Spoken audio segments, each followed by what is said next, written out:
Well, obviously, ultimately I defer to Tim because he's the director.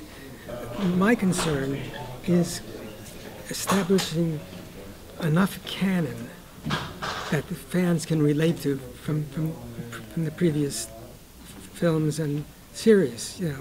That's an important word. I mean, we joke about it, but the fans are very, very insistent and very loyal to the original story idea, and they want to see that replayed in some way.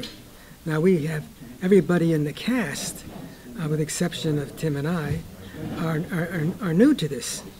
They have never played these characters before. I mean, the characters are new to this, and will the audience lock on to them, and give them the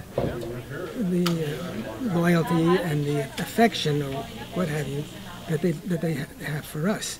And we need to have characters that the audience can identify with, who are principal characters. There is one scene that I have now that's a very emotional scene. I don't want to talk about it, but I think it's helpful.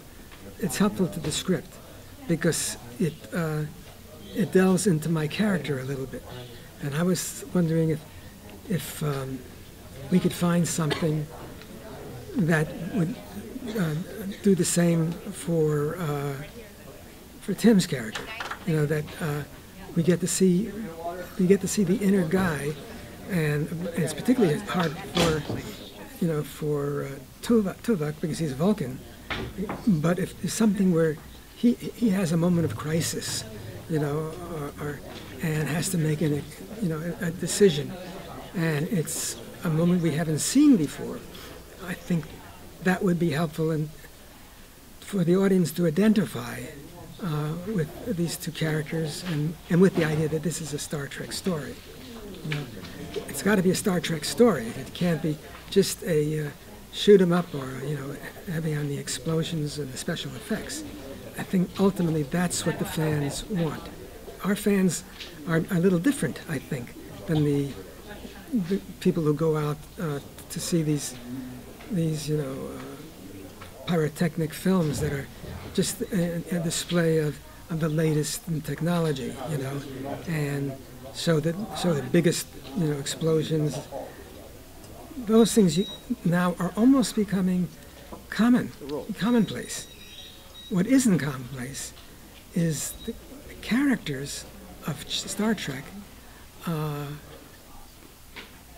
involved in these kinds of stories, where we see how they respond and what their responsibilities are. I know that we have to bring something to the occasion that the fanboys will go for, But at the same time, there are an awful lot of die-hard, loyal Star Trek fans who also want to feel that they haven't been abandoned in the effort to make them more generally popular. Somebody asked me why I get Facebook and why I get Twitter, and it's basically to see what people who are involved in Star Trek, what they think about things, and how can we serve them, because they're our most loyal fans. That's where my concern is. It's always to make sure that the Star Trek characters are involved in an important way.